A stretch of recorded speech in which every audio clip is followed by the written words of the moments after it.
Nou vriende, goeiemôre. Ons is die Here en dankbaar dat ons vanmôre kan saam wees en dat ons die Here kan eer dat hy vir ons deur hierdie donker en onbekende nag gedra het. Ek vertrou dat u daarom goed kon uitrus en dat u vanmôre kan sien vir hierdie nuwe dag. Mag die Here vir ons groot wysheid gee om so te lewe sodat ons meer as oorwinnaars kan wees deur Jesus Christus wat ons liefgehad het. Ek wil u vanmôre groet met Halleluja lied 78 wat sê siel vol kommer en vol smart by die kruis is heil. Bring die weeklag van jou hart by die kruis is heil. Fluister al jou leed om sag. Jesus gee aan swakkes krag. Spreek vermoeide, hy gee ag. By die kruis is heil. Ag, die 4de vers sê hef 'n blye danklied aan. By die kruis is heil.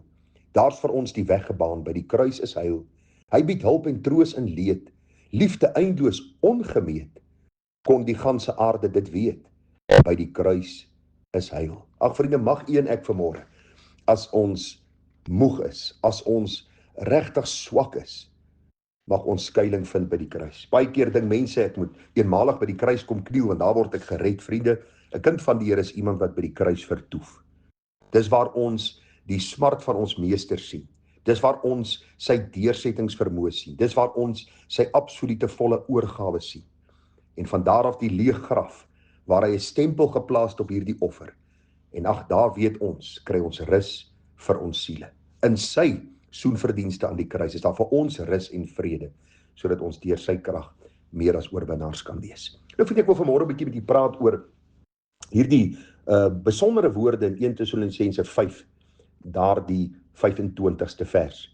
Die apostel Paulus is besig om met die gemeente te praat en hy sê daar in vers 12, maar ons vra julle broeders, erken die wat onder julle arbei en julle voorgangers in die Here is en julle vermaan en bewys hulle in liefde die hoogste agting ter wille van hulle werk, hou vrede onder mekaar.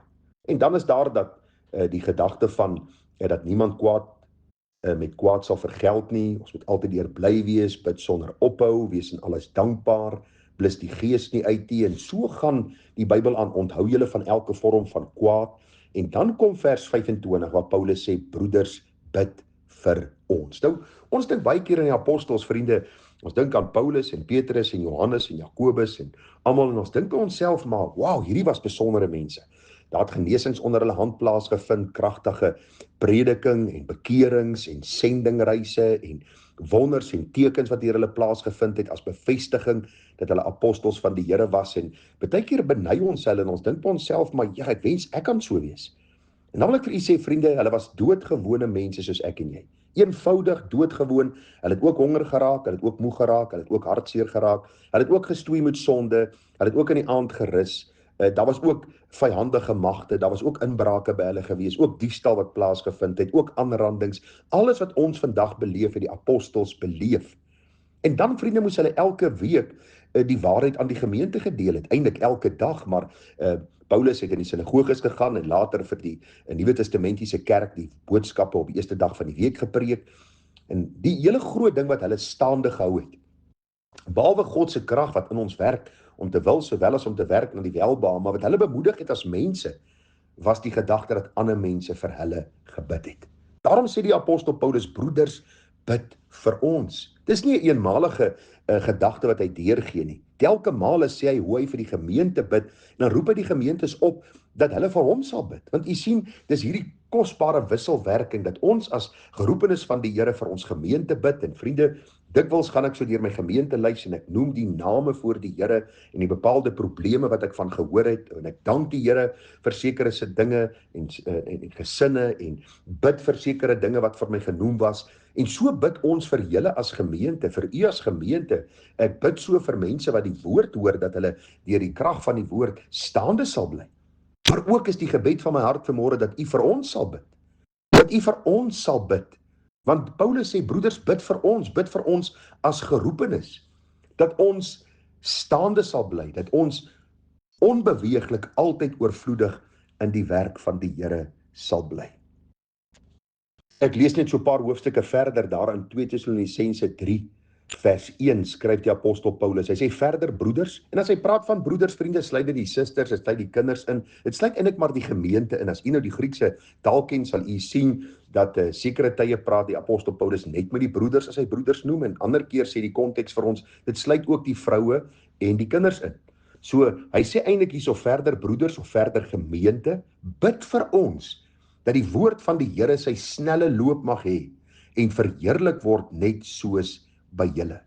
Jy sien die apostel Paulus roep die gemeente op om vir hom te bid en dat hulle sal bid dat die evangelie sy snelle loop sal hê, dat mense gered sal word, dat die evangelie uitgebrei sal word, dat kosbare siele by die kruis sal uitkom, dat kinders van God staande sal bly, dat ons meer as oorwinnaars sal wees in Christus Jesus wat ons liefgehad het. Jy sien die gedagte van bid vir ons, 'n baie duidelike boodskap wat deurkom in Paulus se geskrifte aan die gemeentes. Ons lees in die baie bekende Efesiërs 6 en daarmee gaan ek afsluit.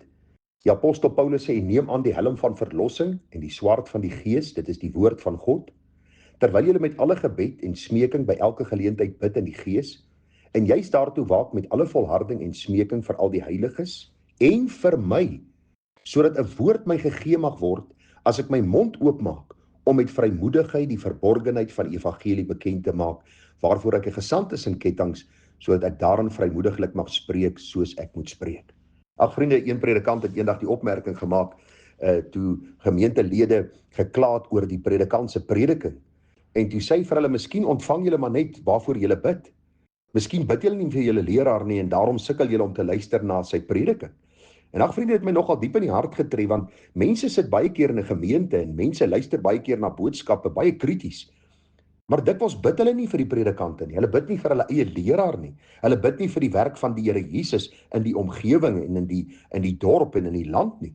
Ek en my gesin het 'n gewoonte om wanneer ons huisgodsdiens hou by tye, predikante se name met hulle gesin en hulle kerkrade voor die Here te noem en te sê, Here asseblief, dat u daardie predikant staande sal hou, dat u hom wysheid sal gee saam met sy vrou en sy gesin en sy kerkraadslede, dat hulle meer as oorwinnaars kan wees. Vriende, u sien die probleem met die kerk van die Here Jesus. Ons sit baie keer op die stoel en ons kyk hier na hierdie gemeente wat voor ons is en ons lewer kritiek en ons praat baie en ons lê baie eiertjies en ons lewer baie opinies terwyl ons moet bid. Die apostel Paulus vra baie duidelik, hy sê, moenie opinies lewer nie, maar bid vir ons. Hy sê, bid dat 'n woord my gegee sal word, as ek my mond oopmaak, dat ek met vrymoedigheid die verborgenheid van die evangelie mag spreek. U sien, ons as leraars moenie Sondag voor die gemeente staan in vrees, omdat ons dink almal se kritiek gaan nou na ons kant toe kom, na die preek nie. Ons moet daar gaan staan met die vrymoedigheid wat die Here ons gee, omdat ons weet, hierdie gemeente het vir ons gebid.